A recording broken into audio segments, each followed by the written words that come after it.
All right, Jared, you there? Okay.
Ladies and gentlemen, boys and girls of all ages, we are proud to welcome to Wednesday night racing action here with the Q.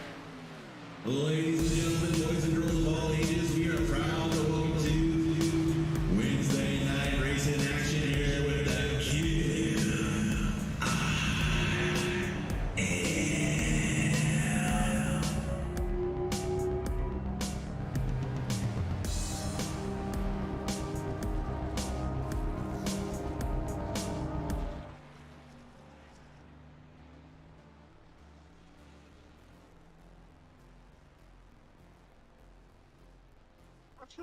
Hey, everybody. Welcome to Atlanta Motor Speedway. I am your host, Kevin Kyle, along here with Jared, the showboat Kelly. Jared, are you there today, sir? I'm here. My mic works. It sounds good. I may look like I'm in the race, but I'm not. They made me park it on the front straightaway. Oh, right on. Well said, Jared. Well, this isn't the Xfinity. Oh, it is Xfinity Series. That's its callback to last Saturday's race there at Atlanta Motor Speedway. Our own Josh Williams there throwing up the deuces and walking off the track. But we are here tonight, Wednesday night racing action, 120 laps here at Atlanta Motor Speedway with the Xfinity cars for the Quarantine Racing League. Jared, glad for you to make it with me here tonight. I know last week we were off, but excited to be here with you once again. And Jared, anything you're looking forward to this race, or anything you heard from the drivers? I mean, it's a super speedway, so we're gonna have action. We're gonna have close racing. It's not gonna be single file. There's not gonna be one dominant car, so to say. There might be a car leading all the laps, but no one's gonna have the most dominant car all day. So it's gonna be who's gonna be there at the end. Expect cautions. I'm gonna guess maybe 6 cautions tonight if I was to do my excellent expertise mathematics. All right. So yeah. All right. Well, make sure you have your Acabus out and counting all those cautions. And then, so we have a total of looks like 32 drivers, if my math's correct. I know you're in there as a placeholder, and then so is David Owens' stream channel. But it looks like 32 cars out here on this track. That's quite a field that we're gonna have out here tonight. Yeah, I just hit join the session so I can keep my number 55 number so that it lives on in the league. I like it. It won't be right. Strike fear to all those other drivers. Let them know that you might make an appearance out there tonight. I made my appearance last week at Phoenix with a P3 finish, so we'll take that. There you go. Well, Jared, 120 laps here at Atlanta Motor Speedway. There's going to be a lot of strategy involved with different team members and different groups pitting in at different times. Also, there's fuel strategy involved. And also, tires are going to play a factor in this, as later in the run, you're not going to be able to hold it as wide open as you were able at the beginning of the run. You're going to have to really use throttle control and time the turns and things like that. So it'll be an interesting race to follow. But looks like Joey Cyrus is our pole sitter there. And Eric Thornton's going to be on the first row with him. Kevin Brower and Steve Fugit with row 2. Yeah, so they had group qualifying, so the field was set up a little bit differently with who can be in the draft best. And Eric Thornton got pulled, but Joey beat him out pit road, so it shows him as first. So maybe he'll lead the first lap here. But yeah, we've got Anthony Moss Jr. and the 926 of a newcomer, I believe, of I think that's Nicholas Mazra. Rookie of the league, P6. David Owens, Ty Keelan, 7th and 8th. Alex McCorder and Scotty Estep rounding out the top 10. Yeah, Jared, and then looks like row 6, you're going to have Joseph Foplis, Dave Kirkpatrick. Row 7, Sam Milliken, Gary Moore. Row 8's going to be Brandon Shelton, Graham McGivern. Row 9, Jacob Shea, Zach Winstead, another rookie. Next row is going to be Andrew Bolander, Nate Maurer, going to be in the middle of the field, P20. Dolby Kelsey also back in the field, another name to look out for. Mitch Diamond, 22. Terry Murphy, 24. Peter Dunn, David Brenner, and Doug Neal are all going to be your backsters as we're getting ready to go to the Geico restart line. And we're ready to start this race here, Jared. 120 laps, and here we are, off and running. Yeah, I'll be interested to see how peaceful they take it out on these first couple of laps. A lot of big names back in the middle of the pack, not trying to get caught up in any early accidents, because this will have huge point implications in the regular season standings if you're caught up in a wreck here. So we have David Owens already on the bottom. Yeah, Terry Murphy also diving down low. Yeah, expect this bottom line to go single file, at least at the very early run, but that outside lane is going to be coming and pushing with Ty Keelan leading that outside lane, so expect some momentum there.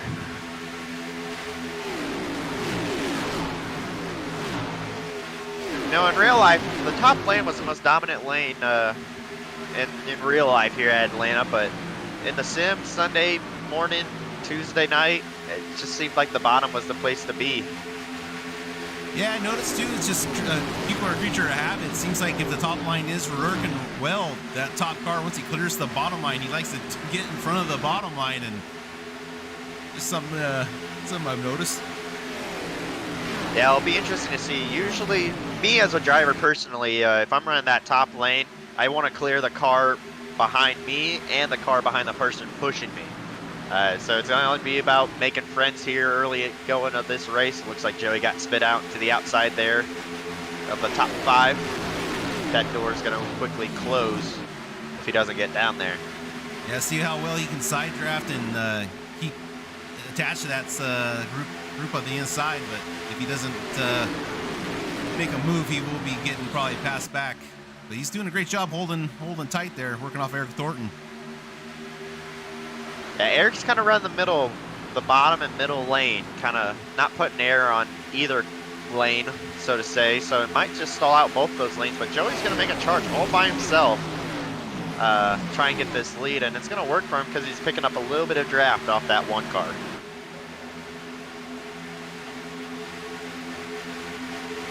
Yeah, so far everybody's keeping it clean. Great job of these drivers. Lap 5 out of 120 here at Atlanta. Very impressed so far, and Joey's just doing a great job side drafting off that 94 and keeping himself up. And also, like you said, Jared, Eric Thornton's kind of splitting those lanes and giving a little bit of draft to everybody. Yeah, Joe Vulpes went down to the bottom on the back straightaway there. Gonna fall back, gonna try and stay out of the accidents. So it's gonna, oh, contact, we're gonna have a spin. Steve Fugit in the 94 got up into Joey, got a little loose. He's gonna hit the inside wall of pit road, pick up the... Yeah, he got touched Joey, you said, huh? He was running up there in P2 right alongside Joey. Yeah, we're gonna see this all race long. That quad oval, that front straightaway, it's almost kind of tricky. It's slippery and slidey during the day, so when you're running side by side, it's gonna be interesting, because if you see him on the front straightaway, you see him kind of slide up, even if you run the bottom.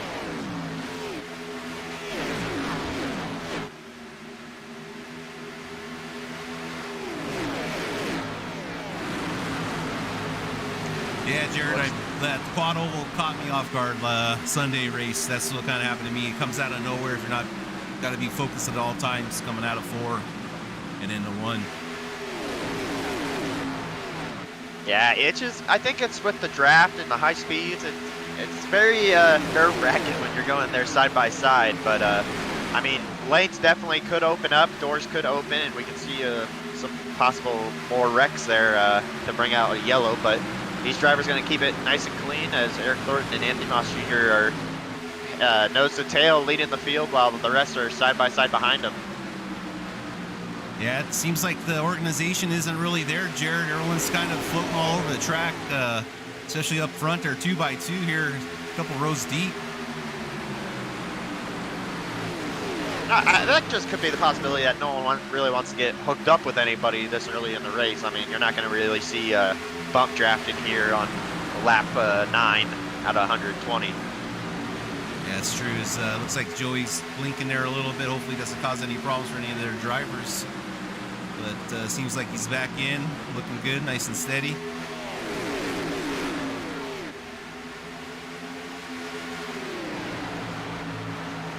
How about further back at the pack? I see that number 22 car, David Brenner.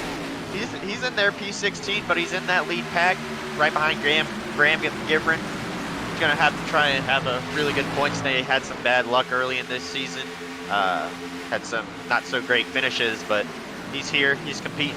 He's gonna try and get up there and help as up in front there, Jared. The 948 Scotty S up at 53, but they keep it together right in front of David Brenner. Does a great job as you're showcasing him. He does a great job avoiding any of that issues as he skirts on by, and no yellow on that. Keep it green, boys. Yeah, but watch this number 53 car, Gary Moore, got some heavy nose damage. That's going to slow him down, and the cars behind him are going to want to get hooked up and pass that car quickly.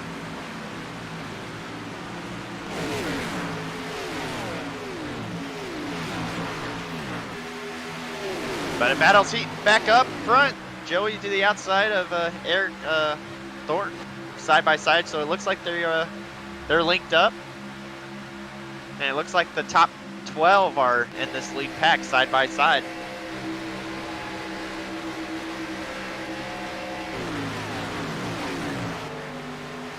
Yeah, now we're getting those two lines, Jared. Yeah, I was gonna ask you these super speedways. I know you're a top lane guy in races, as we see the 13 kind of scuff up into the wall. But at these super speedways, would you rather be at the top line or the bottom line? I mean, the bottom line is safer because you have more exit strategy, but I don't know. I just feel like the top line works better.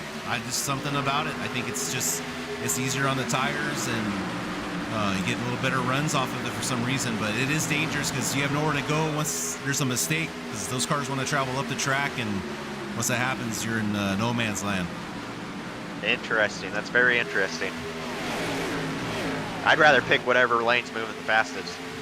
That's true. That's also. I'm very stubborn. Like I'll stay in that outside lane waiting for it to work as all the cars go by me. You kind of have to. I mean, yesterday in the bonfire truck race, I had my teammate David Owens behind me, and the top lane's coming, almost getting to my quarter panel. But you gotta stay focused on your race. You realize you got a teammate behind you, if you have a teammate behind you. And you just got to stay your line, can't throw any aggressive blocks, because that's how you lose these kind of races. Yeah, and that's just tough luck there for the 94. Jared running up front. Oh, that's a 13. Sam Winstead, and I think he may have hit the inside pit road wall. He's got a little bit of damage. Bad luck there. It looks like a little bit of wheel damage. He ain't tracking straight.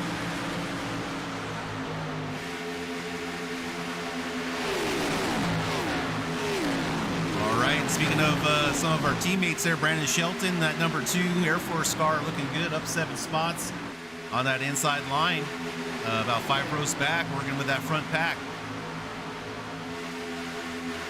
Yeah, I think Brandon's going to want to make it to the end. He was leading in the point standings early, didn't race last week, probably got passed in the points by a couple of guys, probably most of the guys, actually. So he's got to have a really good point stay. He's already locked into the playoffs that start maybe 10 weeks. I don't know how many more races we have to go till the playoffs, but he's locked into those playoffs where the points really matter. So yeah, I think he's just driving for experience, having a good time, trying to race for more wins. But him and Nate Maurer are the only 2 that have wins this season in the first 4 races. So right now with Atlanta, it's anyone's game on who can win this race, and right now Eric Thornton's trying to get the job done. This is kind of a race for Eric. Eric likes being aggressive and full out the whole time, and this track really suits that style, with tires not being too much involved, where everyone's kind of on the same playing field. So look for Eric to have a great race here tonight. Number 1 Chevy Camaro. Yeah, Eric is an aggressive driver, but he's a good aggressive driver. He gets a bad rap for maybe causing some incidents. He wrecked me last week at Phoenix, which wasn't broadcast, but I mean, we were racing side by side and we wheel hop with the damage models that these Xfinity cars had. Didn't take me out of the race, drove right back up, raced him hard, passed him. I think he finished P5 that race, so a really good finish for him. But he's a great driver. Most of the guys in here are great drivers. They get caught up in wrecks, and I mean, we usually have a lot of wrecks, but the talent in this league is huge. There's a lot of good drivers here. Great league overall. Anyone can win here. Yeah, well said, Jared. But watching Eric Thornton on that bottom line, he needs to be careful. He's almost leaving the door open there for Anthony Moss Jr. to take him 3 wide. So looks like Anthony might have a little better tires underneath him right now as he's working on the back bumper of Eric.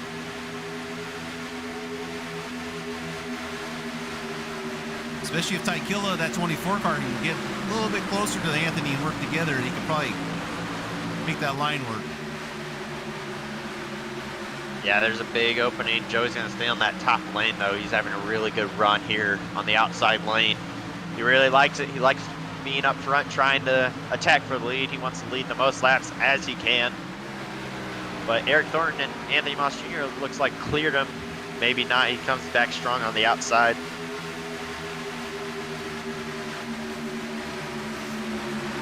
Take a look back at one of our leader winners from last race, Nate Maurer. He's right now sitting at P19, along with his teammate there, Doug Neal, in the 77. A little bit of mid-pack right now. Everyone's staying nice and clean. And then also another front runner, really giving these guys a run for the money. That's Toby Kelsey, and that number 51 Toyota Supra right there. I taking it easy. P27 right now, but big race back there with David Owens and Matt Alpinger.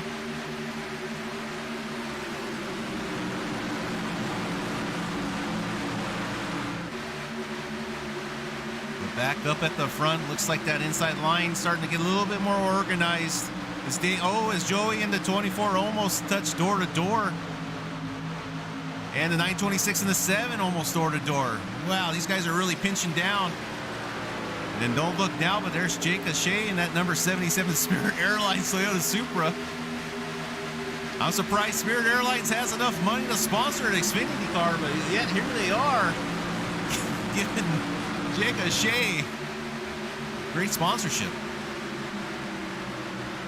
Joey had a little bit of a lag there again. Caused some smoke on the outside wall and saw a little bit of scattering. Everyone thought there was a wreck, but everything all good here. Oh, it looks like Joey's going to fall in line, single file. Oh, he's going to jump back out to the outside. Started to back up on him. Yeah, Joey's not going to waste any time. If he's got to run, he's going to take it every single time. You're not going to see him lift off that gas pedal. He's probably using as much fuel as Eric Thornton is right now, leading the pack. We're on board right now with Eric Thornton on our bumper-mounted camera. So once again, sponsored by FarmersOnly.com. A big shout-out to Farmers Only. You don't have to be lonely at FarmersOnly.com. Well, I can tell you what, Eric Thornton is not lonely at all with Anthony Moss Jr. right on his bumper.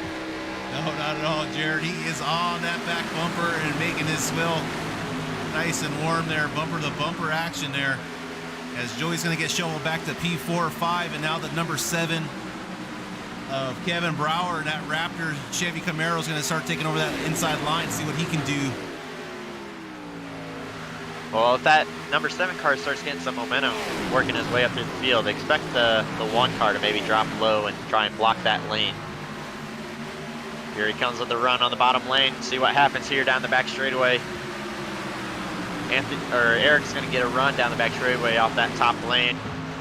Not quite to clear him, but he's going to stay up there. He's going to try and fight for that top lane and the lead. See who leads the lap here. Across the start-finish line, it's a drag race. Eric continues to lead that lap. Yeah, but that outside line is only 3 cars strong right now. Let's see, keep an eye on the organization and see which line has the more momentum, but the energy is definitely coming from that inside line. If they can get it together, get closer, it will dominate. So Eric's clear right now when down the back straightaway, so he can come down if he wants to and get in front of the longest line and control the rest of this race. But he's choosing to try and drag Anthony Moss with him. He pushed him all 28 laps right now, so I think he's content working with Anthony Moss Jr. trying to lead some more laps here. Hey, Jared, what were we thinking about pit stop windows around about, you know, off the top of your head? Or I don't mean to put you on the spot, but I know we were thinking about it earlier, about when these guys might be thinking about coming in. Yeah, I expect maybe lap 40 would make it even on fuel, but I'm not quite sure where they're at in their fuel window.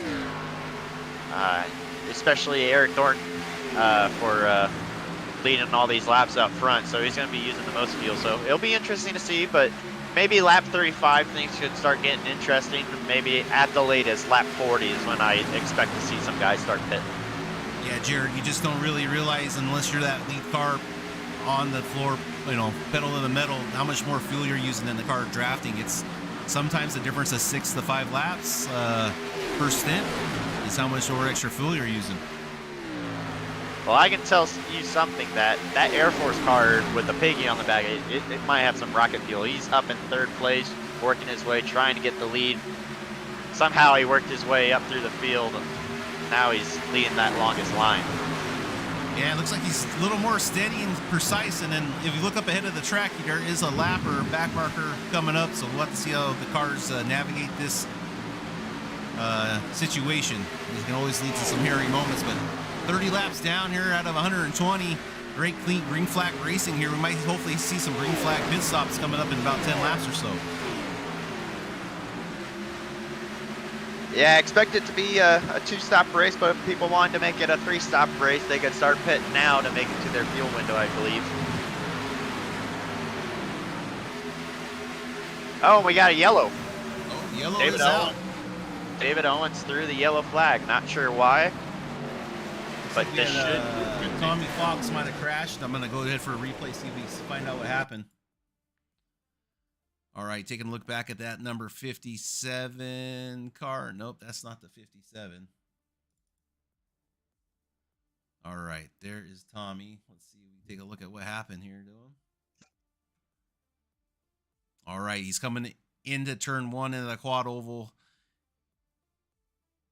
I think he got loose or something, but he's headed right into the safer barrier into the grass. Looks like that right front is hurt. Looks a little diagonal as he goes through the green grass there. Spins. There we go. And he just kind of parks it. Might have been something, disconnection or... But here they come, the parade in the pit lane. Eric Thornton leading them down. Yeah, I'm watching, see if anyone tries to stay out, but it looks like everyone's going to come down pit road.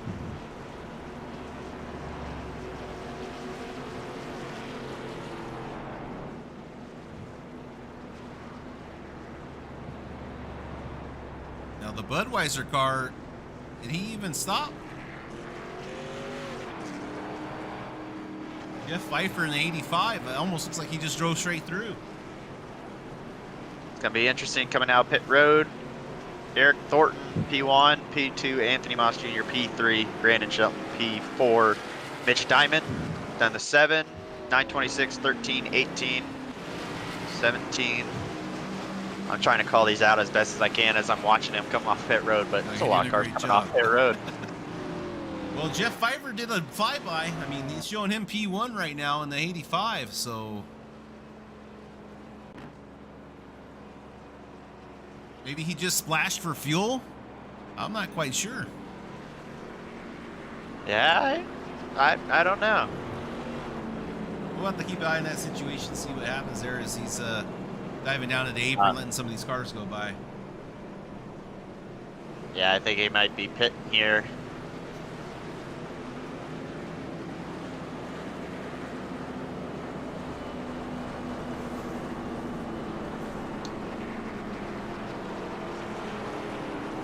Yes, you're right. There he goes, Jared, coming to pit lane. Yeah, so he must have just missed it catching up to the field there or something, but gonna come down pit road now, get his service.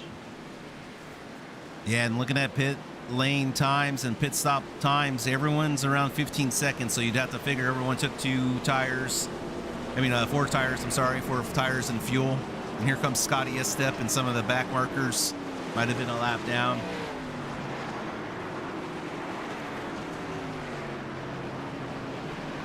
I gotta remember my power that I can drag drivers up here in the booth.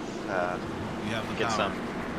I do have the power, but it's also, they're gonna go green when they get to the restart zone, so I'm not gonna do that to one of our drivers.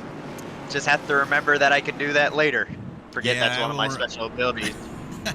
Yeah, I forget too sometimes. I'm so busy up here hitting buttons and all that, but yeah, Jared, next time, maybe after they exit pit lane, that's a good time to grab them, so we'll try to grab someone. Some unfortunate soul. Well, all these drivers want airtime. They're all trying to get up to the front. Well, speaking of drivers making it up to the front, Jared, we got Mitch Diamond right now up 18 spots, sitting in P4. Brandon Shelton up 13 spots. Terry Murphy and the 2 Canadians plus 17, both of them. So shout out to the Great North there as they make some big moves up in the front of the field. Sam Milliken up 5 spots in P9 and rounding up your top 10. It's Graham McGriven in P10. Well, Eric Thornton's still leading with Brandon Shelton right behind him, a really good pusher. They're going to go green here, and Eric's going to get a good jump. A little bit of a love tap there from the 2 car. Kind of a slow restart. Yeah, 926 bailed on the outside line. Did not really help push, and he's already on the bottom line trying to make a home there. Well, I'm gonna give a little tip. I think if it's possible, if there's a driver listening to the broadcast as they're racing, I think if you're leading the pack and you're in the either first 2 front row positions, just try starting it first. It might just be a faster restart. Yeah, it almost looked like Anthony got in the wall. Might just gave it a little love tap there in the right rear quarter fender, but definitely going to be interesting as we see some longer green flag runs. But right now, drivers are on fresh tires and have a lot better handling. So, see if people can be aggressive and make some moves up the field with these fresh tires. Well, this is where you're gonna want to be aggressive here at the very beginning. Kind of spread out. Mitch Diamond still on that top lane, but he's kind of moving around, finding where he wants to run. Yeah, and speaking of diving around, that's David Owens diving down on the apron and starting in the back. I don't know if he's having car trouble or just trying to play it safe, but he's dropping all the way to the back of that line with no draft. We'll see how that plays out for him. And speaking of looks like Joey Cyrus is starting back in the P21. Had a long pit stop, minute 3. Maybe he's getting some repairs done or had a penalty, but have to keep an eye on that or maybe ask him about it if we get him in the booth. Yeah, I'm looking at it now. Jeff Pfeiffer has got out of his car and he's going to be done for the day. Did Jeff Pfeiffer park it on the start-finish line, or did he bring it down pit road and park it in the garage?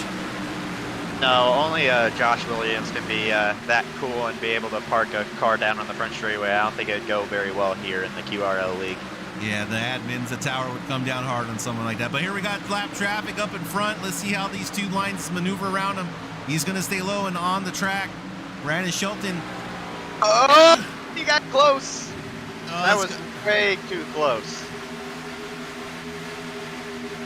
Best thing for that car to have done is get down there on the apron. That's going to force Brandon Shelton to the outside line, as now he's probably getting yelled at. And the 926 does to bring it down on the apron. Yeah, Brandon's going to try and do everything he can to get back to where he was.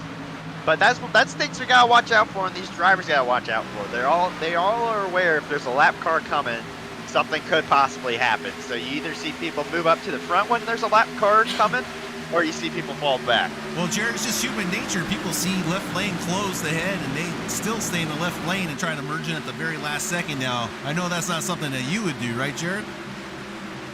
No, I mean, Oh, I said, might make it close. I think I might make it close. All right. So Eric Thornton now's battling out against the 910 Peter Dunn, rookie 910 in that Twisted T Toyota Supra. Right behind him is his Canadian partner in the Great White North, Terry Murphy. We're going to have to come up with a name for these guys working together, both from Canada. Well, I can tell you what, they are sticking together like maple syrup. That's right, Jared. All right, as they head in off of the turn 1, looking good from the Canadian connection there. Eric Thornton down low with Anthony Moss Jr. and Brandon Shelton. That's 7 of Kevin Brower and Jake Cachet in the 77 Spirit Airlines. And now that I made that joke, all I can see every time I look at this field is a stack of pancakes. Well, Where's a Waffle House sponsor when you need one? yeah. I just realized I made a Waffle House and pancakes in the same sentence, and that doesn't make They're a sense. little different. Yeah, they're a little different ways of making them, but hey, it's close enough. We're not going to judge you. What about both? What about pancakes and waffles, like together? What happens if you take pancake batter and put it in a waffle maker, and you could have pancake-shaped waffles? Isn't pancake and waffle batter the same thing? I think it depends on how much water you put in it. Or milk. All right, whatever. We're getting way off topic here. Can't wait to hear about this one in the Discord. As we're back to racing here, we're at lap 44 out of 120 here at Atlanta Motor Speedway. Everyone's had a couple incidents. It looks like a car might have lost the motor. Went to the apron. NASCAR called the yellow flag out to get that car off the track, but back to green flag racing here. Eric Thornton is your leader. Some movers and shakers, like we said before. Terry Murphy in that number 18 car, up 19 positions. And Eric Thornton doing a great job battling it, keeping each line in check. staying in front of the line with more momentum. As they come into the quad, those cars are getting a little bit looser. Yeah, and just a corner away, like 1 and 2 corners away, is a lap car of Tommy Fox in the 57. So be mindful of that. It'll be interesting to see with them being too wide how they handle it.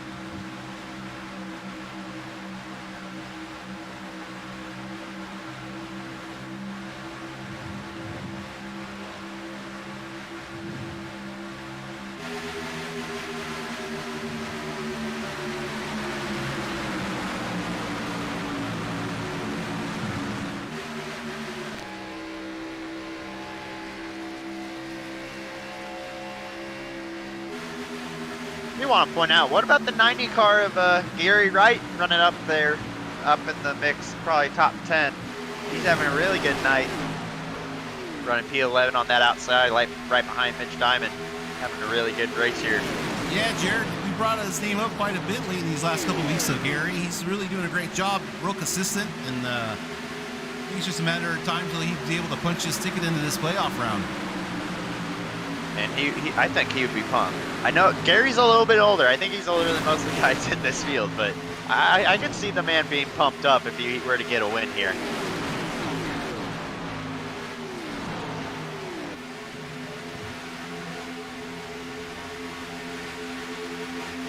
David Brenner right under him too, having another, like I said, having a really good day, trying to get as much points as he can after a little bit of bad luck at the start of the season. Yeah, and then you have a big group of some heavy hitters. I got a sneaky suspicion that these guys might be doing some fuel strategy back here in the back of the pack. We'll have to see how that shakes out. But just keep your eyes on Joey Stires, Nate Maurer, and Doug Neal. Back, quite a ways back in the pack. Might be conserving fuel, ready to cycle out. Take less fuel on a pit stop. Things of that nature.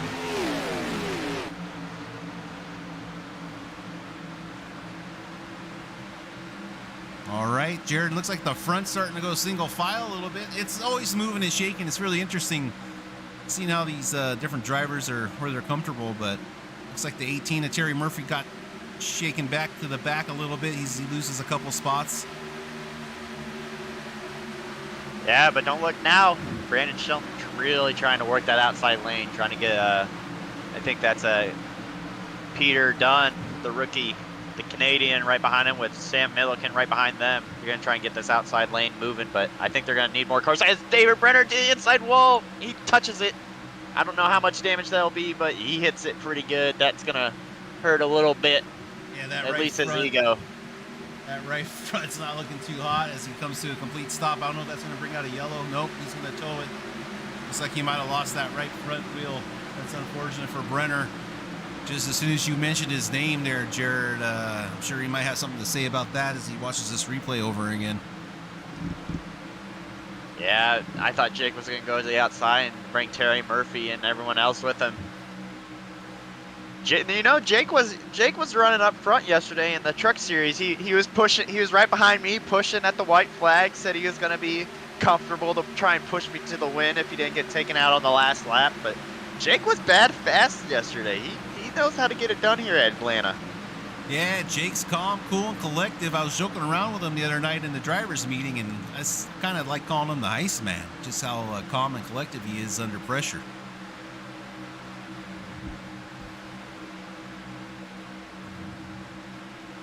Trying to give people nicknames up here. It's kind of our new thing. So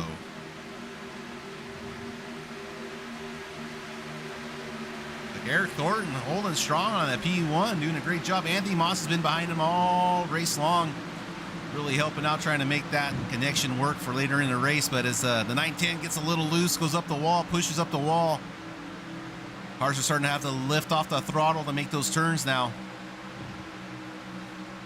Yeah, we're about, I believe, 19 laps into this run. So 10 laps, or 10, 14 laps-ish is where we were when we had that yellow. So it's going to be interesting to see here. We're still not even halfway yet to the race being over. No, it's takes a little bit of time to get around here. This is quite a long, not a long race, but quite a few laps to get down, but they're doing a great job. Only one caution as we're approaching halfway. Well, I can tell you what, that one car I believe has led at least either all or almost all the laps here today, and we're almost halfway done. So I think if he can get by that maybe 61 laps led, he'll have that bonus point for leading the most laps, and maybe he can let somebody else lead the laps.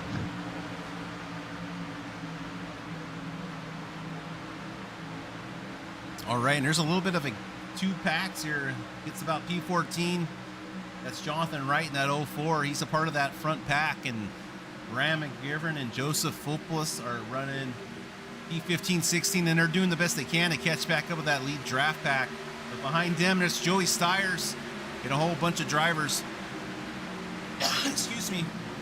Like I said, keep an eye on these guys. I feel like there's something sneaky going on back here with fuel mileage. Not that it's sneaky, but just a different strategy trying to play out as you have a whole line of cars back here just taking it easy, not really making any gains on that front pack. Oh, and it looked like David Brenner actually lagged out of the session, and that's what caused him to go to the inside wall. But he's connected now. We're going to probably see if he can get some damage repaired. And so I guess we knew what happened with David Brenner. That's unfortunate, but sometimes those things are out of our control.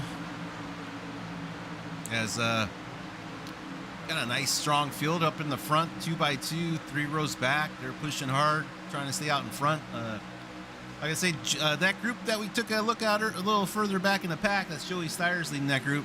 They're hoping probably for a long green flag runs right here for that strategy to play out. But if cautions keep happening or whatnot, it still gives them an advantage. Less fuel you can take on a pit stop to get you out front after runs like this. So we'll have to see how it all plays out. It'll be really a story to watch as this race progresses.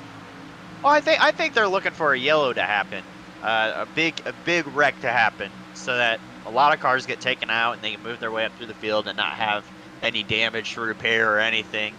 That's what I think they're going for here. I mean, they're racing side by side up here in this lead pack. If that second row or even the first row gets spun out, it's going to collect a lot of cars. Yeah, well said there, Jared. You never know which way it's going to go, but a track like this, with this many cars on track, you would think there'd be another caution, but it's just a matter of time. But we'll have to just keep our eyes and watch how the race progresses, and that's why we race. But as we hit the coming around this time by, it's going to be lap 60. We are halfway through this Wednesday night race here at Atlanta Motor Speedway. And Brandon Shelton's going to be leading them through it. Yeah, he clears Eric, I believe, or at least it's close. Bailey's door is shutting right now, but that top lane's starting to move.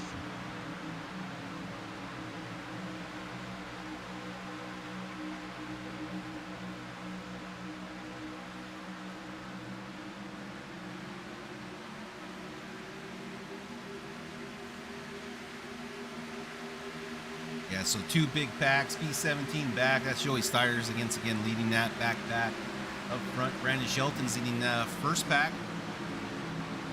And everyone's just clicking these laps by, but two race 2x2 up front. No one really want to take it 3 wide. There really isn't room to make it 3 wide unless you're probably pushing towards the towards the end of the race and you're really trying to push to make something happen. But Jake looks like he gets it up in the wall just a little bit. If Kirkpatrick's going to get into Jake. Oh, and he's burned him. He's finished Jake. That's Mitch Diamond involved. He hits him. That's going to bring out our yellow. So at least Mitch Diamond and Jake Ashe, 2 that were collected there when, who was that? The 57 car? Yeah, I think it was Dave Kirkpatrick. Or Jake Alex up in the wall. McCorder. And Alex McCorder, I think, is the one that kind of finished him off.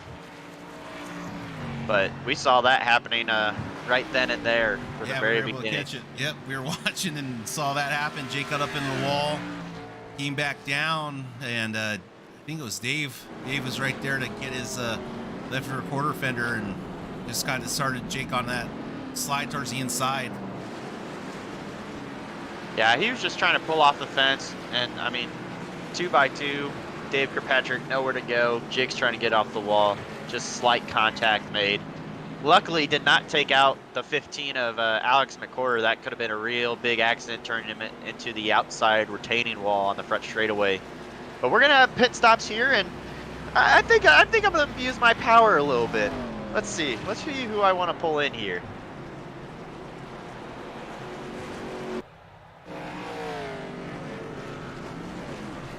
See if I can get at least my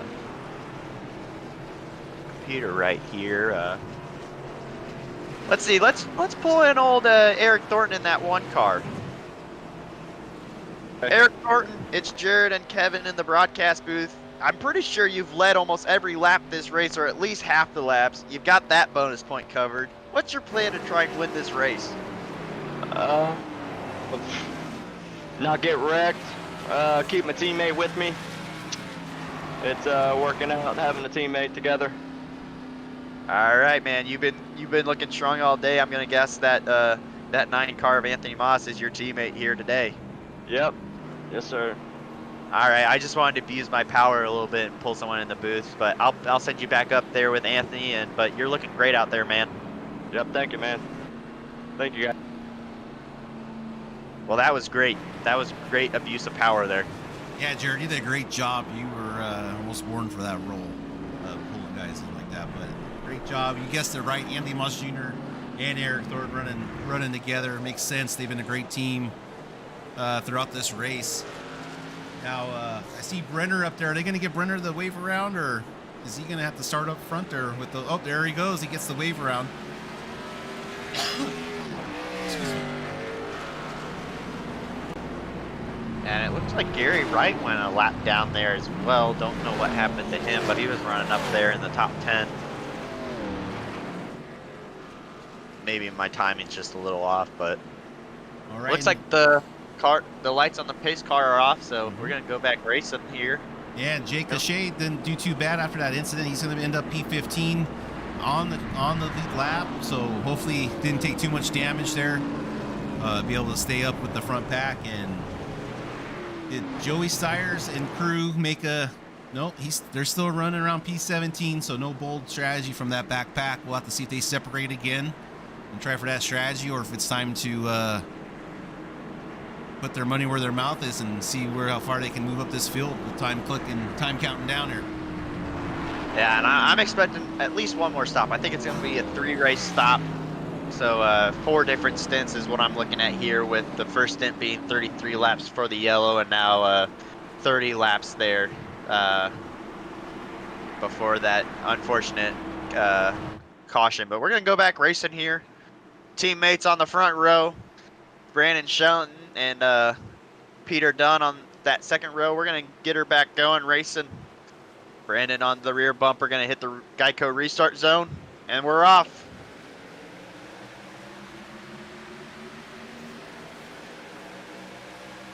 Teammates might be getting separated here as they come down the front stretch. Brandon Shelton's going to split those 2 teammates for now.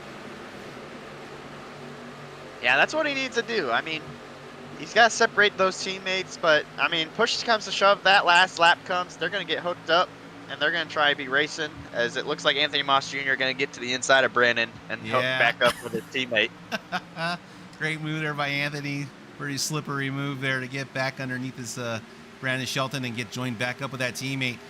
But here comes Brandon on the outside, pushing hard again. Ty Keela having a good race, been running up in the top 10 all race long. Trying to get another good point stay for him.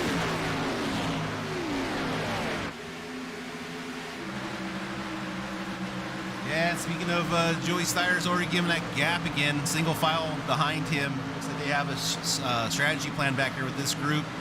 I bet you could look back and see most of those drivers in a Discord chat together, working together. And that'd be Dave Maurer, Doug Neal, some of the boys back there. But let's see how the strategy plays out. Be really interesting to see. Yeah, it looks like there's 4 of them there in that chat. So back up at the front, Brandon Shelton's going to get a nice push by that 910. But not too much more momentum behind him. It's like Hilla's got a choice to make if he's going to jump up high in front of Dave or stay down low.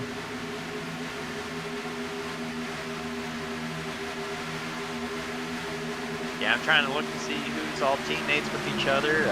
Trying to see if maybe Peter Dunn was helping out Brandon Shelton because he was a teammate, but it looks like that's just how the cards unfolded, and that's who he's forced to help.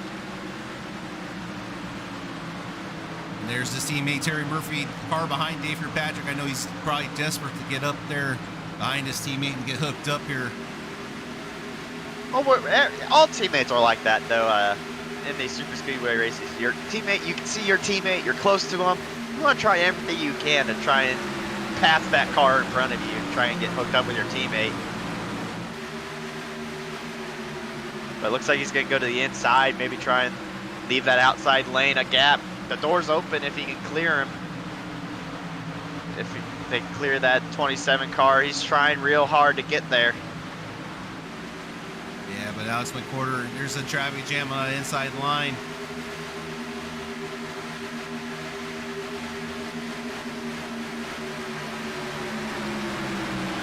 Yeah, and I think with the 17 car, Sam Milliken behind Dave Kirkpatrick, that door is going to shut real quick, and we're forced to be shut.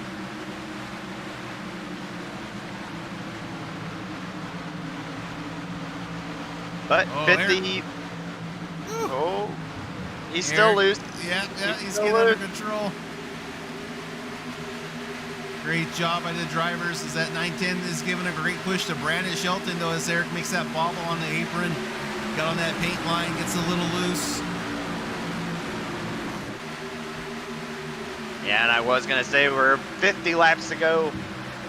So, and that 910 car is pushing. He's right on the bumper. Great, Yeah, gave a great shove. That's right. Yeah, 910. 910 does not want to get stuck back again. He is out front and wants to keep it that way.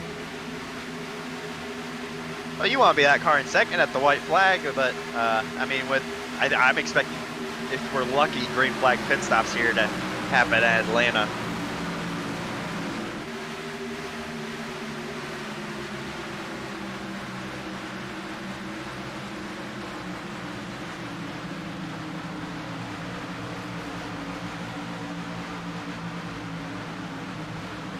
Yeah, those front two cars doing a great job. Really organized and doing some good runs as Eric Thornton draws closer to the rear bumper. Oh, and Eric Thornton gets turned after leaving all those laps. The big one happens. Anthony Moss Jr. gets collected. Oh. Yeah. The big one happening. Anthony Moss Jr. looks like a... I know we were talking about pancakes, but damn, that car looks like a pancake on the front and back. That's unfortunate for Anthony. Yeah, Sam Milliken involved in that one. Try and see how many cars I can count here that were caught up in this wreck. So yeah, it looks like Anthony Moss Jr., Sam Milliken, Terry Murphy, Ty Keela, Kevin Brower. I think Robert Richards gets close to being involved. They'll try to get us a replay, Jared. Oh no, Jonathan Wright is who I was talking about in the 04 car. He just gets loose getting it down on the apron. Toby Kelsey looks like he's got a little bit of damage. That all started with Eric Thornton getting a little loose or something happening to him, correct? Yeah, just unfortunate. I think he just got that paint line again, and unfortunately it set his car spinning around. All right, well, we're going to take a look here at the booth, see if we can catch what happened here.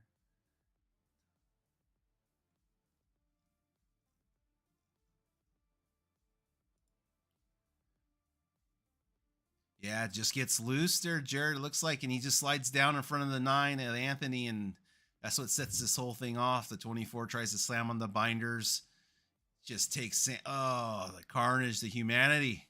The 04 dives down low on the apron, and avoids that incident.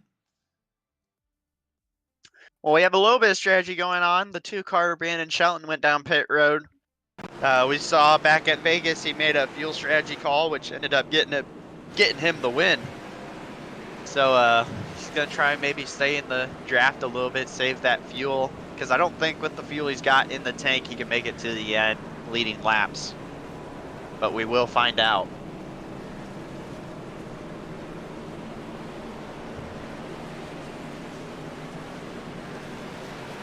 That's unfortunate, Rick. That took out a lot of good race cars, but like you said, we were talking earlier, that just kind of played into the hand of Joey Stires and company, as they were able to, you know, avoid that wreck with having a little bit extra time staying out of the way of that stuff.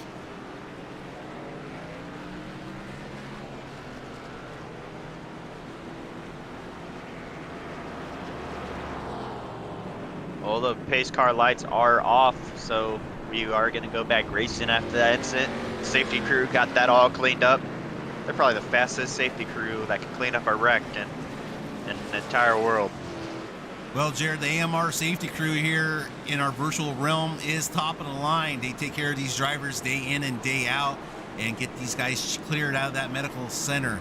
So big shout out to that AMR safety crew following us track to track here for the QRL Racing Series.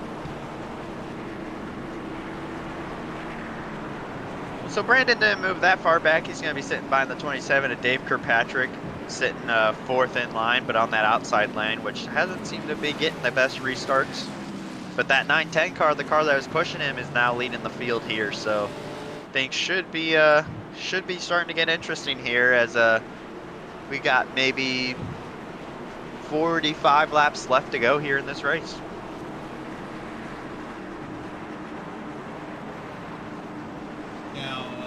Now, Jared, with this many laps left, if you really save fuel, you could probably make it to the end if there's another caution, you think, right? Or you think these guys are going to have to need to make another green flag stop? Well, it should be interesting here with the two guys on the front row that did not pit, along with the 33 of Graham McGivern. So they're green here, Jared, as we get taken off. Yep. That outside lane did not get a really good restart. Brandon's going to try and look on the outside, but decides to think better of it. As for the first time, we see the 971 of Nate Maurer making his appearance in the front pack.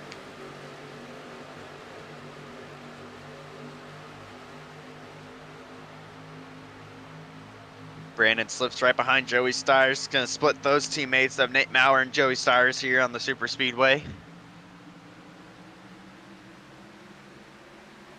But that 910 car's got a huge gap in between the pack behind him, so watch this to be interesting when the lead pack catches him. Yeah, you don't want to be too much more than a car length and a half away. Once you start getting that far out, you're kind of asking for trouble and get ran over. But I think Graham's going to have a light foot and not try to run over poor Peter there. Yeah, but watch it stack up the bottom line. If he was, I think he's already checked up.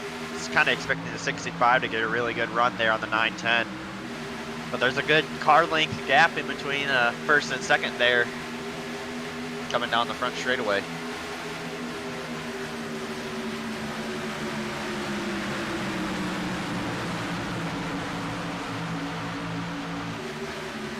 Lap car, 7th car, I think that's Kevin Brower there, I believe. Yeah, Kevin Brower gonna stay out of the way, as we're going to be approaching 41 laps here.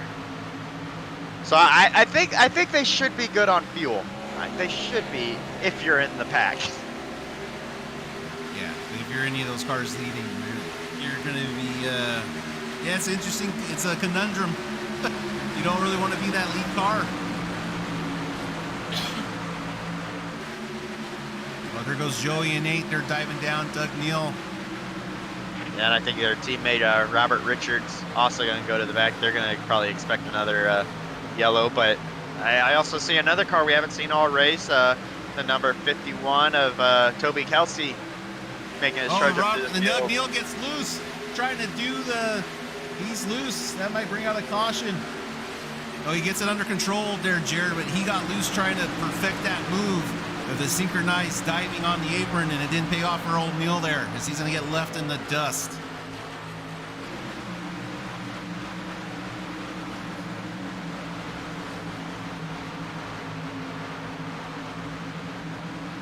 You know what I realized we haven't done in a while, Kevin?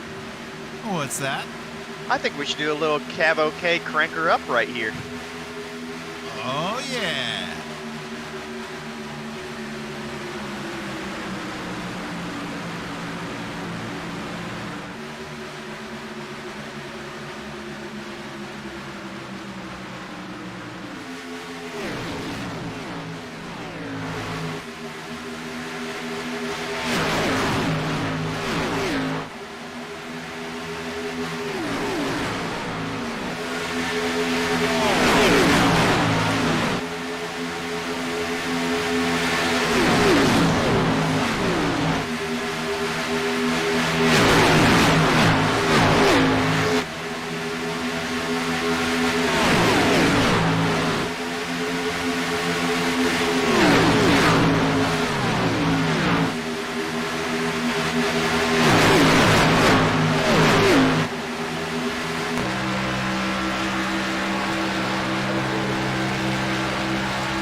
All right.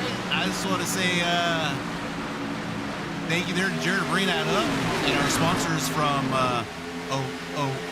O'Reilly's Auto Parts for sponsoring that segment of Crank It Up, Jared. Big sponsors of the broadcast, and big shout out to O'Reilly Auto Parts for getting each and every one of us on the road safely. Yeah, that was a good crank it up session. Nothing. I mean, I felt like it was good ambient sound, side-by-side racing, no wrecks happening, thankfully. Yeah, Jared, a little rusty. I couldn't find my my button for any of that stuff. I had to dust it off to find it, but found it. So here we are, back to racing action. We're lap 86 out of 120. Atlanta Motor Speedway here. Got to tell two stories. Got a lot of front runners up here, including Brandon Shelton and crew and company. They've been working up here quite well all race long, guys battling out. And the other story of this race is a little further back in the pack. That's going to be Joey Stiers and the group of Nate Maurer and their strategy call to see how this works out for them. They've been dropping down the apron, coming down low, staying out of trouble, but as this race counts down, they're hoping for another caution, I believe, for it to pay off. We're going to get green flag finish to the end, or pit stops going to have to make it on fuel. We'll have to wait and see as this race continues to pan out. Yeah, and I'm looking out through this top field. What about the 13 car, Zach Winstead? Had that spin with early in the race, in the early runnings, kind of hitting the inside pit road wall. But now he's running back up in the top 10, sitting there in 9th place on the top lane with Jake Ashe right behind him. He's coming back to try and waste his way up to the front. Yeah, and his car's got a little bump here and there, but not too worse for wear as he's driving that number 13 car up through the field. So right on there with Zach, and shout out.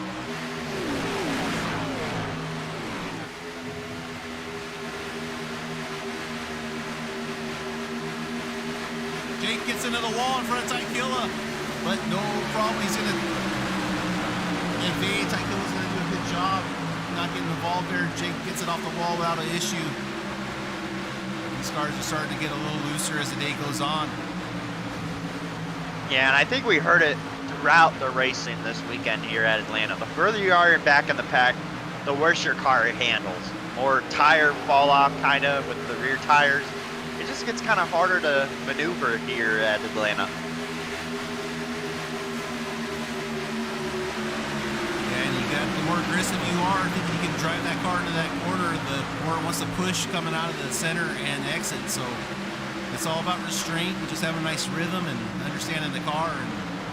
But that's why you need to make your way up through this field so you're not rushing towards the end of the race where mistakes are going to be likely to happen.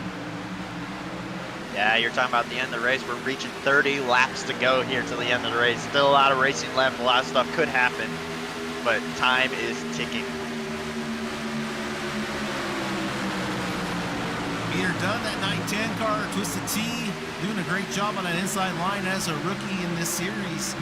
Still driving that 3-digit number, but doing a great job hanging on there. Right behind him is Graham McGriven in that 33 Ford Mustang.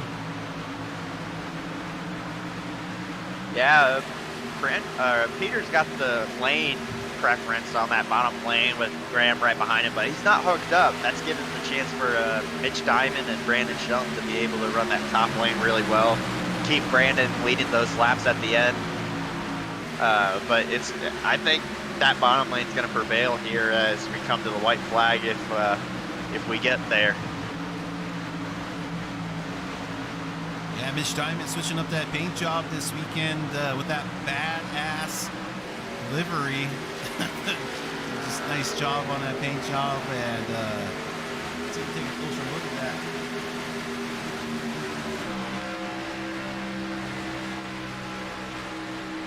Okay, it's badass American lager. And that makes me pretty thirsty just saying that out loud. I'm gonna have to look into that badass American lager after the race.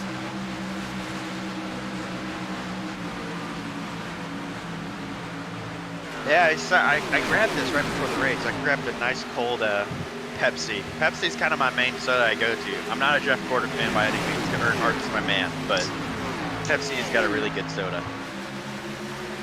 Well, as Jared pops open that ice cold Pepsi beverage, we are lap 94 out of 120, and there is a lap car coming up on the lead pack. I think that might be Alex McCorder. I'm not sure exactly who that is. Yeah, it's Alex McCorder. He's going to try and get down on the apron once these lap cars go by, I believe. And now you might see the sense of urgency. David Owens and crew, that second pack, starting to get a little bit closer now to that front pack. Need to at least keep it close. Not going to be able to strategize if the cars out front are too far ahead and you're banking on that either saving time on fuel or whatnot. You need to be at least somewhat close to the pack to make that strategy work. But we'll see what happens here as these laps keep ticking by. Yeah, 25 laps to go here on the end. It's crunch time. You think the traffic's bad now, just wait. And their teammate Doug Neal that bobbled on that apron maneuver, he is by himself. No man's land. Unfortunate mistake for him, but he's hoping for a caution to bring him back up to that lead pack and back with his teammates to see if they make a good finish for the rest of the season.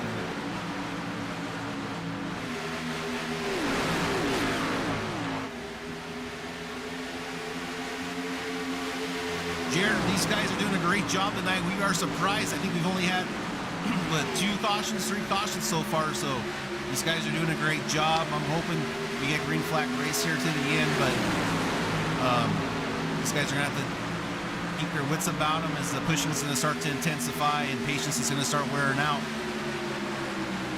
Yeah, that's a great statement, Kevin, but I'm not fully set on the fuel strategy for the 910 with leading all these laps and being in that open air. I'm not sure how his fuel's doing right now because I'm looking over. I think he's probably got around 32 laps there. Almost longest stint we've done under green. Fuel might be a little close for him, but he's leading all these laps, so keep an eye out on that 910 when we come down to maybe the last 15 laps of the race. Yeah, Jared, 910 of Dunn, 35 laps on this stint.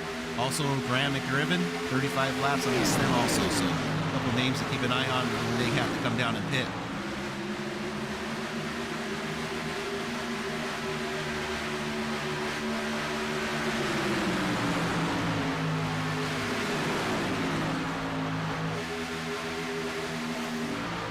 You know who's really trying to make it on fuel?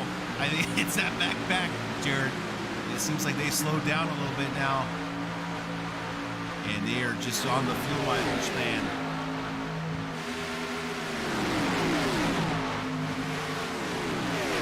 Yeah, I'm starting to see this lead pack. They're getting a little antsy.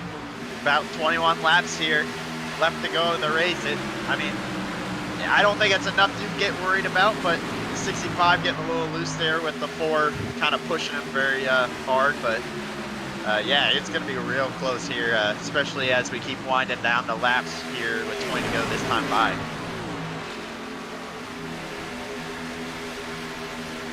Oh, and something, I think the 18 car's up here on the bottom. Oh, he spun it out. But he on the towed. apron. He's towed. He's not there no more, I don't think. So we're going to stay green. No, Terry, I'm showing him still on the apron there, Jared. I'm not sure if there's going to be a caution come out for this or not. And the yellow has been thrown. He's still down there. So yellow flag on lap 17 maybe. So yeah, I think if you're going to make it on fuel then, you can make it on fuel now. And then Jared, in this series though, there is 3 green-white checkered attempts. So you say that now, I'm not sure. You know, we'll just have to see how this all plans out. But very interesting to see what these drivers do now. We definitely know Peter's going to have to come in for this pit stop. This is his chance to get fueled up.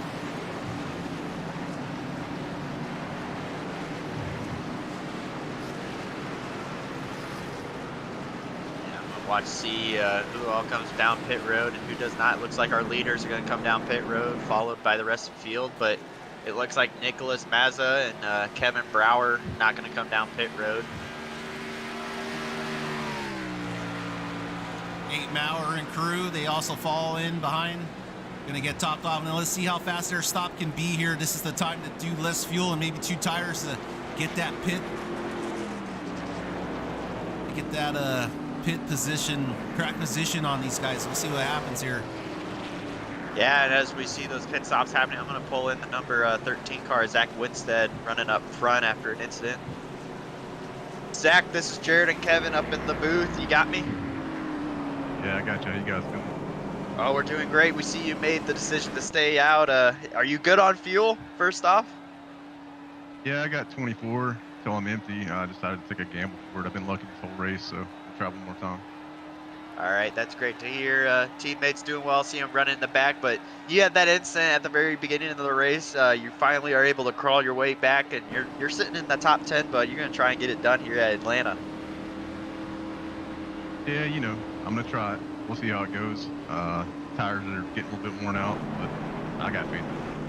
All right, best of luck to you, man. I'm going to put you back up in your Discord chat with your team. Yeah, thanks. Hey, great job there, Jared, bringing in Zach. That's a great interview. So he thinks he's got it on fuel, just a little bit worried about tires. I'd be a little bit worried about tires too, but him and Joseph are going to try to hold off this pack of 17 drivers behind them, all going to be on fresher tires, almost 30 laps fresh tires. So this is going to be very interesting to see if these drivers on fresh tires can pass without causing an incident, or if these cars in front are going to be able to hold them off. This is why we race, ladies and gentlemen, for these moments like this. It's all about a story being told throughout the race, and we are coming up on the penultimate chapter in this race here. We have 17 to go as that Ford Mustang lights are off and ready to bring them down to the Geico restart zone. Yeah, it's going to be interesting to see with the 2 car coming down, and I think I didn't see really what was happening with pit stops. I don't know if he took all 4, but I figured you can tell me, Kevin. But it's going to be interesting to see how fast he tries to get his way up to the front before the white flag. Everyone looks like took 4, Jared. Everyone's got over 14-second stops, so I think everyone took 4 there as I'm looking. The only one that was less than that was Graham McGivern. He had a 9-second stop. All righty.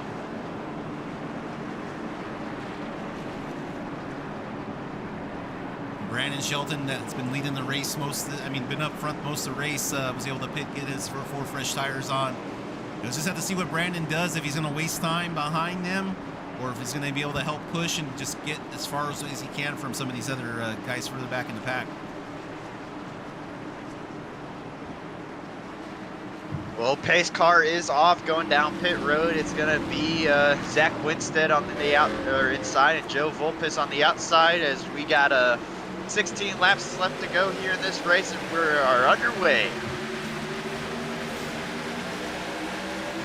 Yeah, Martinez Zach's out to a great lead. Maybe he wants to jump up in front of that higher line, but the bottom line surges back to life as they come into turn 2.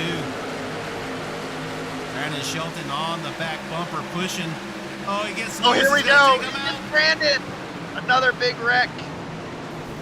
Takes The out the 99 99. involved. 99. That's Oh, so and that takes unfortunate. out Nate. Nate and Doug Neal involved.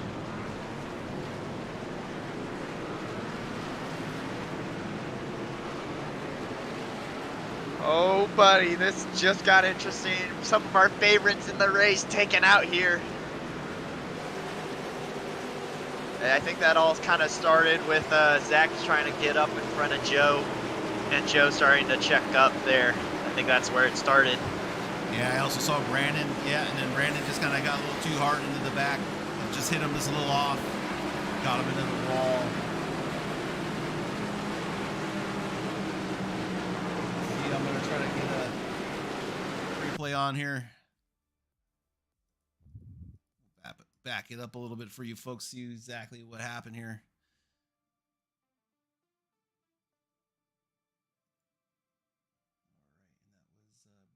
Brandon was up front. Keep rewinding a little bit.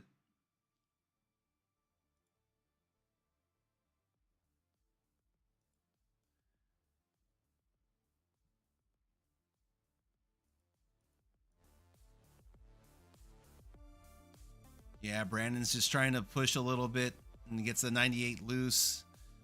Into the wall it goes, and then it just starts collateral damage from there. The 4 gets into 51 and the 910, and that's what just starts this whole thing off. David Owens barely escapes. He looks like he gets out of that first part of the incident, but the 910 spins off the wall, gets into the 99.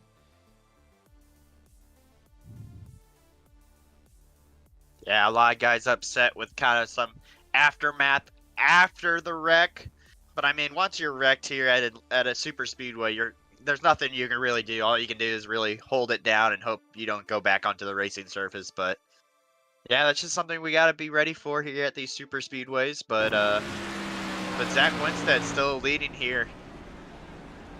Yeah, Jared, it seems like something I've noticed in all these races that someone always has something to bitch about. If it's not something, it's something else that has something to say. But we're all here trying to do the best we can, and it's a learning process. You know, we're all here to help each other out. So, no one does anything on purpose. You know, just shit happens. Well, I'm glad you said that so that people can go after you later in the Discord and not me. I'll be the nice cop. You can be the bad cop. Okay, that sounds good. As that was our 5th caution, Jared. Not bad for how late we are in the race. I'm really proud of these guys in the racing. We had about 2 big wrecks so far, a couple incidents of cars on the apron, things like that. But this is really going to jumble this race up and shake it up, as Zach is going to hang on to that lead up front, and Graham. And Mitch Diamond and Brandon Shelton, 2 names to look out for. And there's David Owens, just barely escaped that wreck, is going to bring it all the way up to P6, I believe. They're starting to try to get this thing sorted out. Yeah, and Gary Wright, he's got a clean car. Said he's still got a 0x right now. And we got maybe 12 laps to go here as the pace car lights are off. But I think if I know better, with 10 laps to go, it ain't gonna stay like that for long with it being green flag. What do you think Zach's chances are holding on to this thing up front? Well, being on that top lane, I don't really know what could happen. I mean, Graham's got a really fast car, a very clean car, it looks like, and Graham knows how to get it done at these super speedways. I've seen him do it in the Winter Series and Bonfire, but he's got a lot of fast guys behind him. So, I mean, I think everyone's chance to winning are about 10% equally. Okay, well said, well said.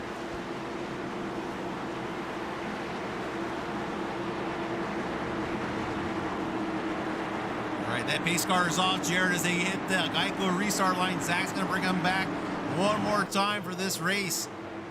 And away he goes, bringing it out outside line alive. There goes Mitch Diamond, getting around the 65 of Diamond there. I mean, Graham might not have the best start. Yeah, he tried to give him a shove, but I mean, he was the second car, so Zach was that control car, but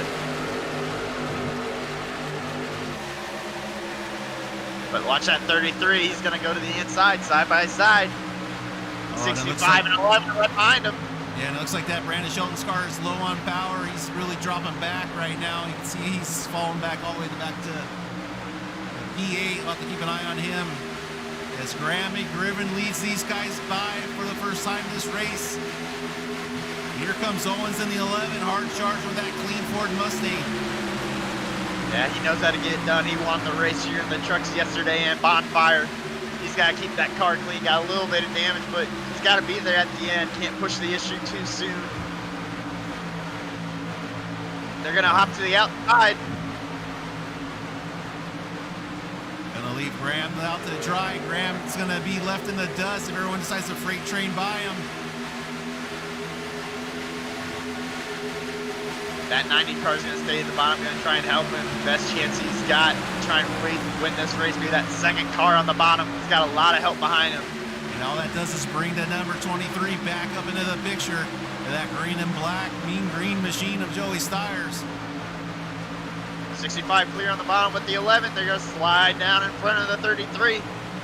New leader, 65, 9 laps to go here in Atlanta. Two lines really forming up. Four guys down, pinching him. The Dwight Killer gets a little loose, but they keep it clean as they come around turn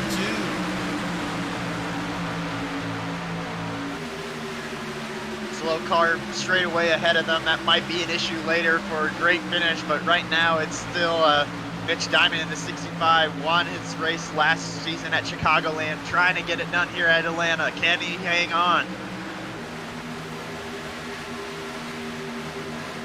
Oh, accident back in the field. Accident back in the field. That's Jacob saying the 98. 98's on the quicker state inside pit lane. I'm not sure the yellow. Yes, the yellow was out.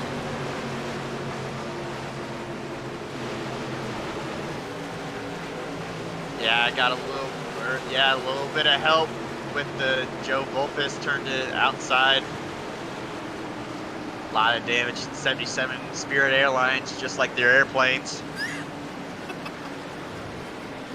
Hey man, don't talk trash on Spirit, man. They let you upgrade the, if you're a little bit bigger, you get that front row seat for not that much money, It's not that bad a deal. Come on. Hey man, the only nice thing about the front of the airplane is if it crashes, you don't feel anything. You don't get to watch the first 20 rows evaporate. Yeah. All right, let's get off of airplanes crashing and back to the racing here as these cars are going to have to come back in. You think you're going to have, obviously, I don't know if anyone's going to come in. Only if they have damage.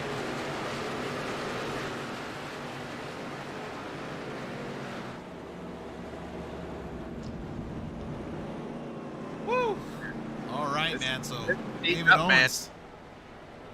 Owens catbird seat right now, P2, but he's going to be on the front row alongside Mitch Diamond.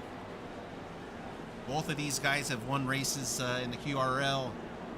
McGriven got shoveled back to P5 with Tykilla. Tykilla might have a beat-up race car, though, but he's got it up there.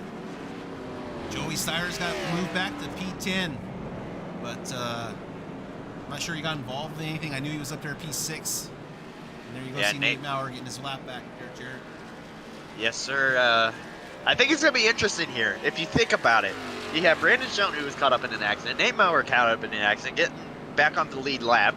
I think it's safe to say, unless some miracle happens, that we're going to have a brand new winner in Season 2 of the QRL.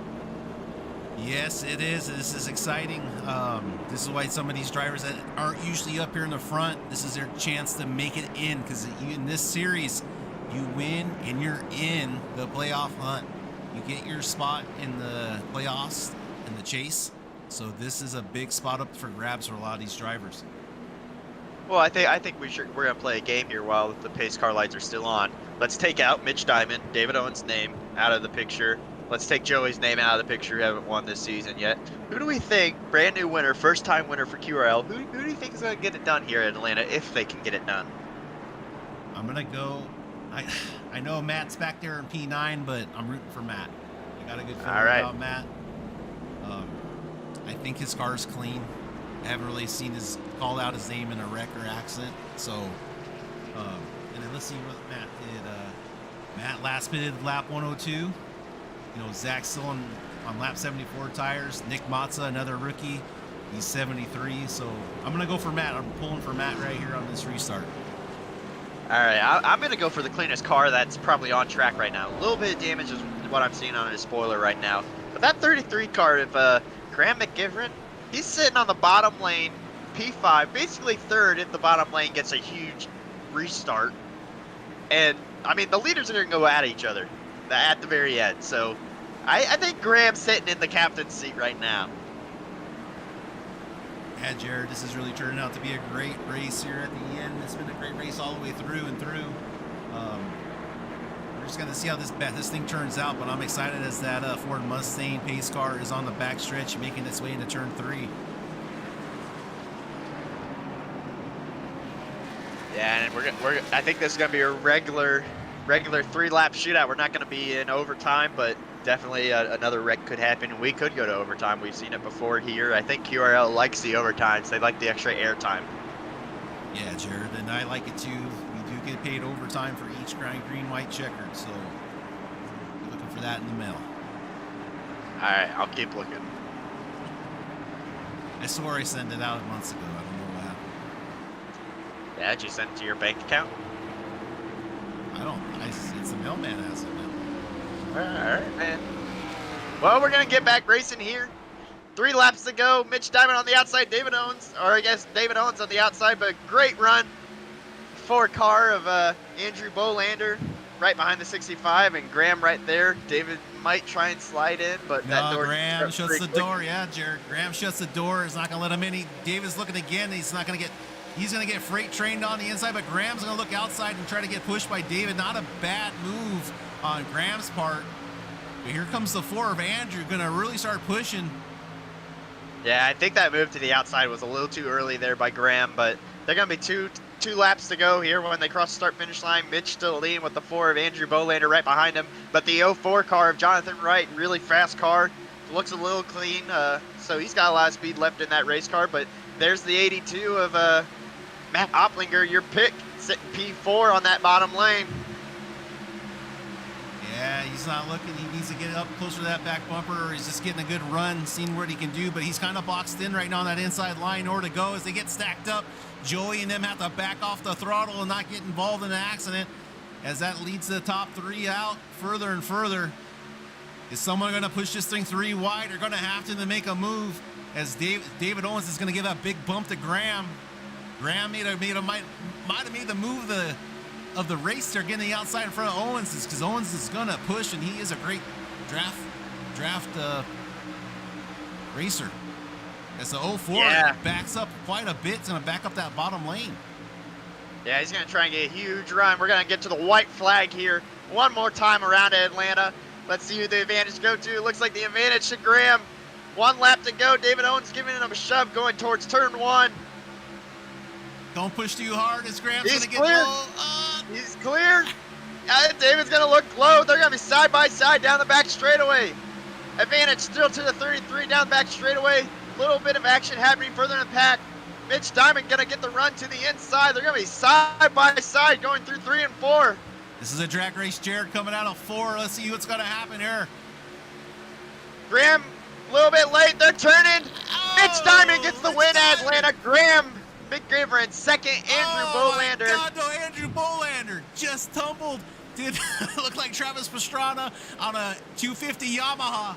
Just did a couple backflips. I'm not sure. I think we better call his family. Oh, no, he's got that car moving. He's okay. He must be okay. He's conscious there, Jared. Oh, my goodness. What a great finish. Woo!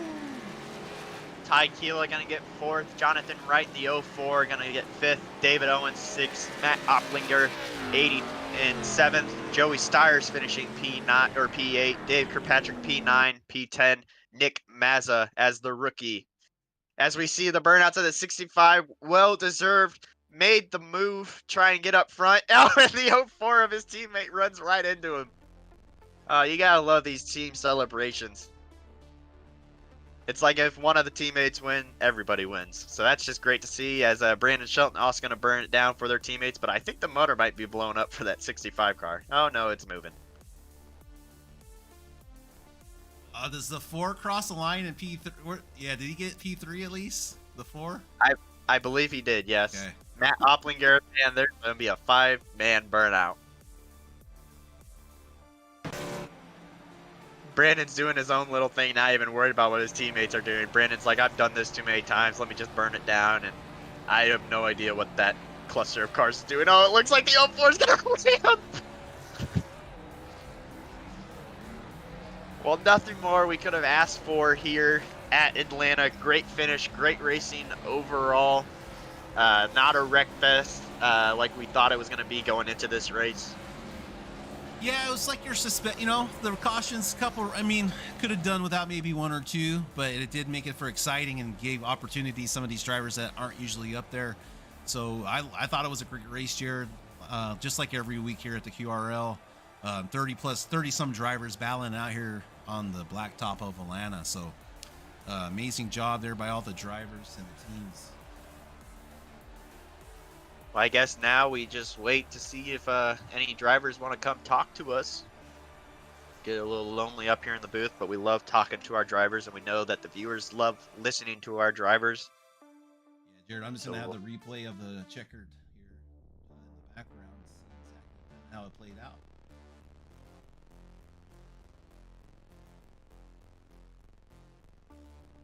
Well, I will say our rookie Nick Mazza got the fastest lap with a 30.7. That's a bonus point for him. And I believe Eric Thornton leading majority of the laps. Gonna get, 61 laps where Eric Thornton gets the majority of the laps led. That's a bonus point. See who's got a 0 incident. Graham with a 0 incident as well with Matt Opplinger. So they're gonna get their 2 bonus points as well. The 4 just got launched. The Bush 4, the orange 4 just got launched, man. So funny. We're gonna go on board with the 4. This is like the black box data. There's a bad crash. Get an idea of what was going through his head here. Take it a slow motion. Well, that is not good.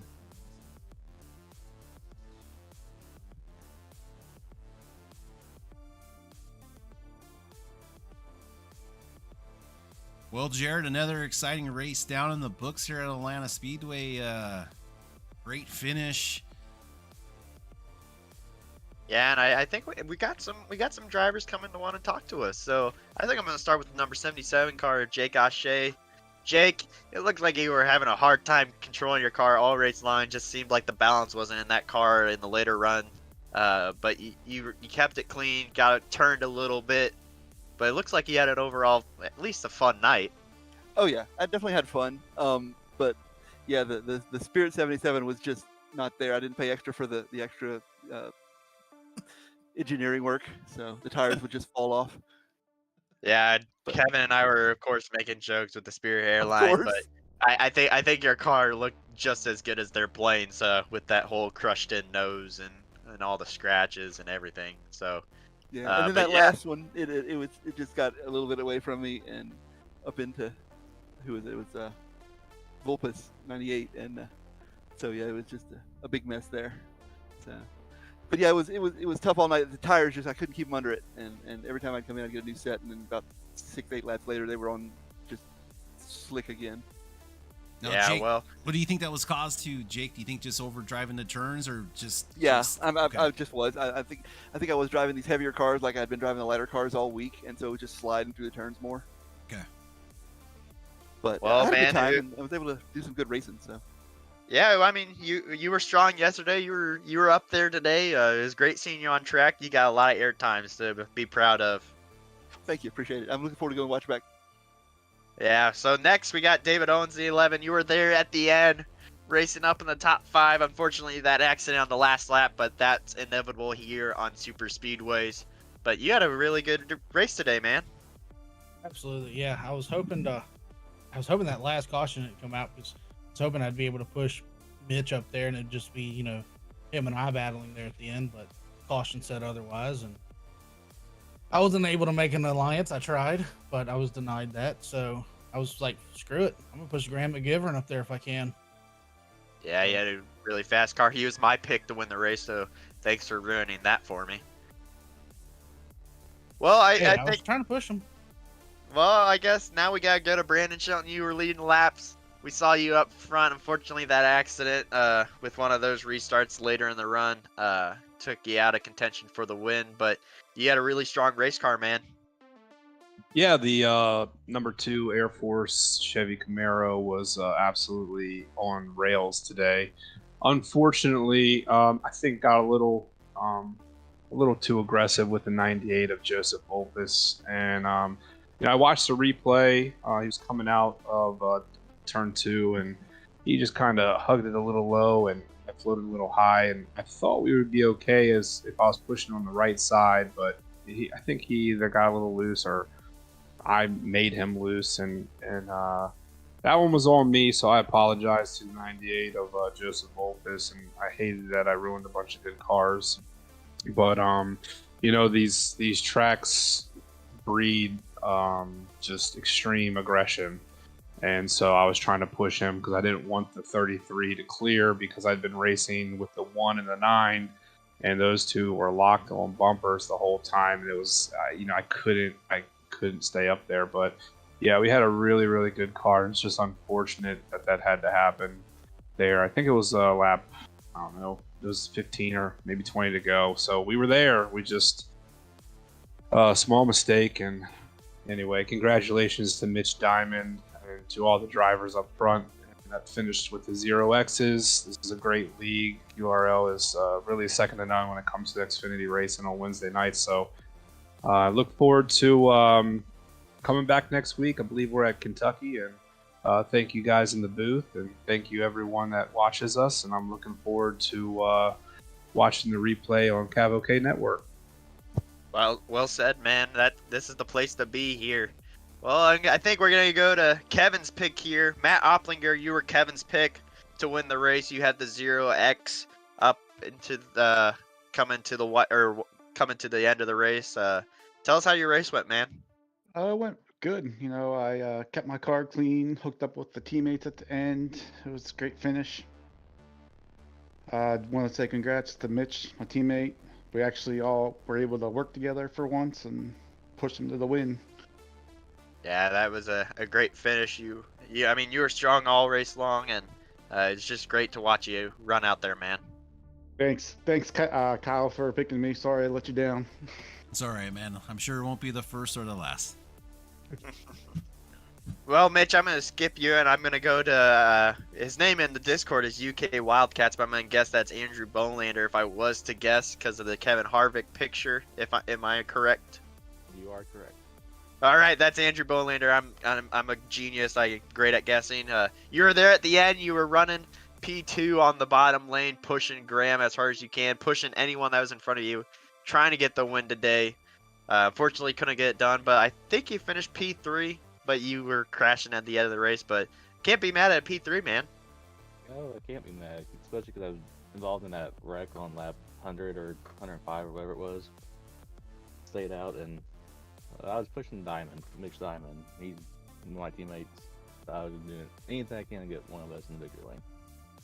Well, you certainly accomplished the team mission there.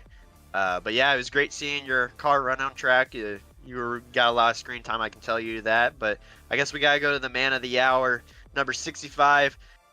New winner in season 2 of QRL, locked into the playoffs, number 65 of Mitch Diamond. Hey, how you doing, man? That was a lot of fun. Man, I'm doing great. That was an amazing finish. Thought Graham was maybe going to get side by side and have a really good Atlanta finish. But we're not mad up here in the booth. You put on a show for us today. Man, we battled hard right there at the end. Graham, they got hooked up with the 11, and they had a really good momentum. And so I was kind of thinking in the middle of 3 and 4, like I got to do something to slow these guys down. I went and got a little side draft on the 33, and I think it checked them up just enough where we were able to beat them by a little bit there at the line. Yeah, it was great. You had a really strong car race long, but I mean, we gotta close this broadcast out sometime. So you got any final shout outs here for us, Mitch? Absolutely. Shout out to my teammates. That was a total team win. We got lucky enough to get lined up there, and everybody was having a good race. It was just an awesome setup. So really thanks to ABR, man. Everybody worked together great, and I was lucky enough to be up front. Well, there it was, number 65 of Mitch Diamond. Next up, 4-car, Andrew Bolander. Any final shout-outs from you, man? My teammates and you guys for doing the broadcast, and David for have a good league. Yeah, we love broadcasting these races. Great league to broadcast, and I love working with Kevin Kyle. He's another great broadcaster. Matt Oplinger, number 82. Any final shout-outs from you? Yeah, I just want to thank you guys for the broadcast. This league is a lot of fun. Love running in it, and thanks to David for putting it on. Look forward to Wednesdays every night, every week. Well, you heard it there, David. Great league to be a part of. This, exactly what you wanted. Any final shout-outs from you? And I just want to shout out you guys up there in the booth. You and Kevin Kyle do an amazing job week in and week out. My buddy just sent me some videos of your call at the end. How exciting you were. I can't wait to go back and watch it. And everybody that shows up week in and week out. I know we have some hiccups here and there, like tonight with open qualifying and the wrong setup, but appreciate everybody being patient and just coming back week in and week out. Like I said, it's amazing to have 30 plus cars show up every week for this such a new league. So it's greatly appreciated. Yeah, I think you need to work on a little bit of sponsorship. I think we need to get Waffle House to sponsor our yellow flags. Because I was thinking, we were talking about Waffle House earlier, like in the middle of the race. It'll make sense later, but an idea popped in my head is if Waffle House sponsors our cautions, I'll eat however many cautions we have in waffles. So if we have 5 cautions, I'll eat 5 waffles from Waffle House. man. Jared, that's what you eat on a normal Saturday morning, man. Shut up, Kevin. Sorry. Hey, man. can we retro backdate that to the Phoenix race? No. My stomach won't survive that. His AC1 numbers might be too high after that. Yeah, exactly. I'm not Ricky Stenhouse. Well, Kevin, that's the end of this broadcast here at Atlanta. Do we have anything looking forward to later in the week from the CAVOK Racing Network?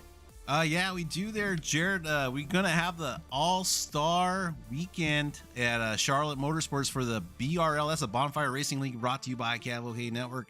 That's going to be Sunday morning, so tune into that on a Sunday morning. And then also a couple other things happen. I think there's an ATC series that got broadcasted also on CAVOK Network. But as long as you subscribe and get notifications, you won't miss a thing coming from our network of all the great broadcasters we have. And David, where are we next week for QRL? Oh, let me double check that. I do believe we are in for our Crown Jewel race next week. Double check. Ooh, Crown Jewel sounds important. Yeah, we are at the Crown Jewel since we are the sister league with Bonfire. It's Kentucky at 175 laps. Okay. Oh, there we go. Well, hopefully it's a crown jewel and not a kick in the family jewels there for some of the drivers there. And we'll be looking forward to that next Wednesday. But for me and Jared, the showboat Kelly, we want to say a big thank you for everyone joining us on Wednesday night and look forward to next Wednesday. And until we see you guys then, have a good night. God bless, and we'll see you next time.